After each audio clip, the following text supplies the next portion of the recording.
Hey guys, it's the RC Genius, and today I'm going to teach you 5 things that you shouldn't do in the RC hobby. This is sort of going to be like 5 things you shouldn't do when you first get into the hobby if you're new to it. There's a lot of people watching my channel that are definitely pros at the RC hobby, but there's a lot of them that are not.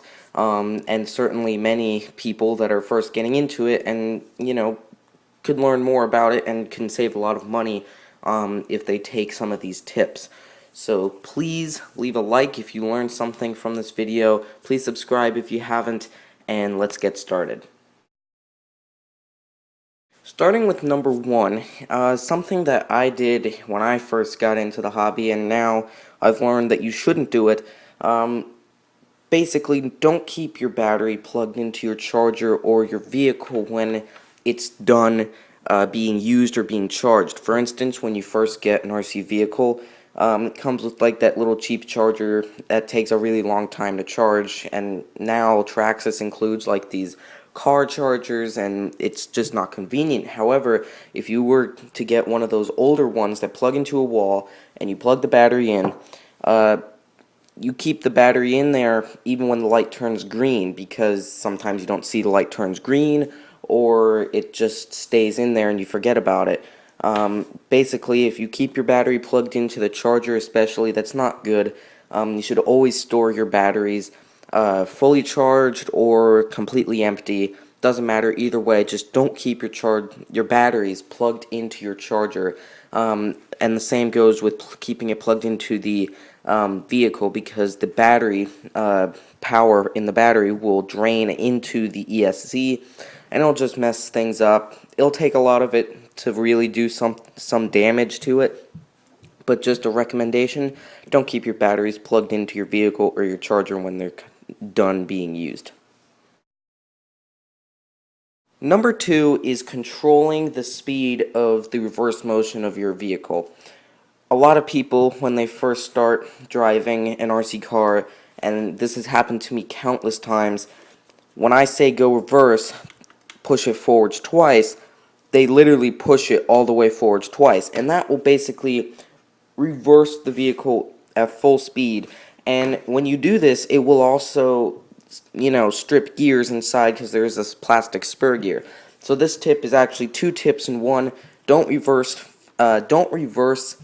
very fast, and also don't go forwards and reverse too often at a time, because that will make the gears go back and forth. If you think about it, the gears go back and forth and back and forth, and they will strip each other as it goes on, because you're going forwards, then you stop and you go reverse, you'll break a tooth on the spur gear most likely. So basically, don't go full power reverse. Gently push the trigger on the remote forwards and just give it enough so that way you get movement, but don't go full power in reverse.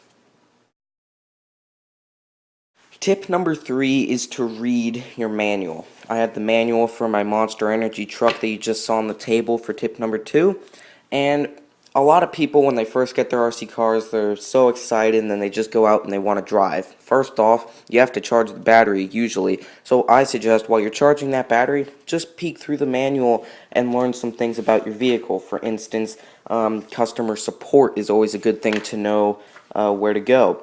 What's included. There's tons of parts in here that are spare usually, and you might not know what they're for.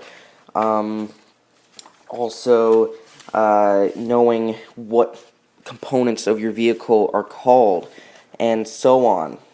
Don't put the antenna cap off and cut the antenna tip.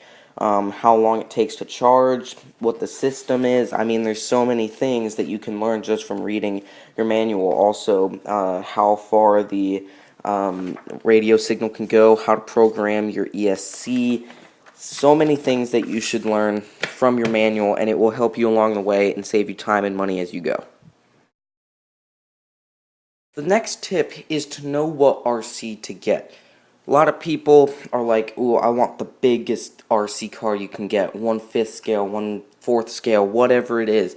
Also, a lot of people want to start with gas power. That's not always a good suggestion, because when it comes to gas, you have to constantly buy gas to put in it, blah blah blah, and it just takes a lot of time to work on those types of vehicles just to get them started sometimes. Electric is certainly a good way to go when you first are getting into the hobby, but also considering a smaller option is definitely another way to go. When you're first getting into the hobby, especially if you're younger, a smaller RC car would definitely be a good way to go. This is the Animus 18TR. It's super easy to drive. It's very small scale compared to the drift car or a monster truck. 1/10 scale. This is a 1/18 scale truggy, so it's very small. It's four-wheel drive. It's very durable, and it's pretty fast for the price of only $100. This car is definitely a great choice for a beginner. Now, if you're older and you also enjoy street cars and drifting, getting a drift car or a street car would definitely be a good way to go. This car doesn't go very fast, but it's street only, and it includes drift tires. I have rubber tires on it now, but this is the Vetera V100 Ford Mustang drift car. Super fun to drive, especially when you have the drift tires on it. And it's four-wheel drive, and it's definitely a higher price of about $250 stock. However, if you're into that kind of sort of thing, certainly could get that. And then, of course, you have the monster truck, like this guy right here, which is the Traxxas Stampede monster truck. Again, here's a comparison to the Animus. It's quite small. The Animus is quite small. This is definitely a faster vehicle.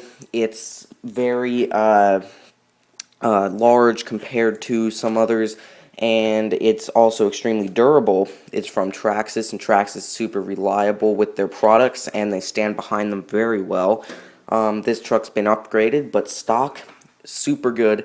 And if you're looking into a monster truck, you could always get a 1/16 scale, but this guy right here is a 1/10 scale and certainly could work for you. Just know what RC you're getting. Don't get too ambitious at the beginning, because you may not have good control and you'll end up having to buy lots of replacement parts as time goes on if you're not careful with it and you don't know what you're doing. So my suggestion, start small. You can always work up bigger. My final tip for you guys is break in your motor. This tip is something that a lot of people skip when they first get their RC vehicles, and you should be able to read it in a manual if you read the manual. However, a lot of people, when they first get their RC cars, like I stated when I did the manual tip, they just want to go out and they want to have fun. There's nothing wrong with that. Except, when you first get an RC vehicle, you should always break in the motor. Breaking in the motor is basically cleaning it out, giving it a starting point, as the motor's never been used before when you buy the vehicle new. It's always good to clean it, and it'll last a lot longer. Motors typically will last a month to 2 months depending on how much you use it. I've replaced my motors recently, and they've been lasting for a couple months, and so far so good. Just keep in mind, break in your motor.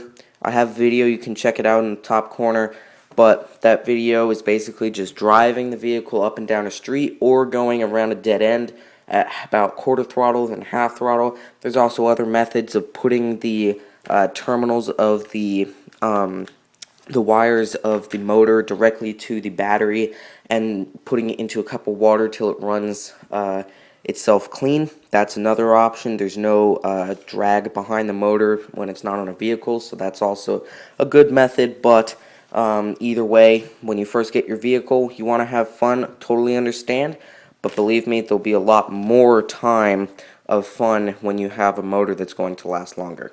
Thank you everybody for watching. I really appreciate all the support you've given me.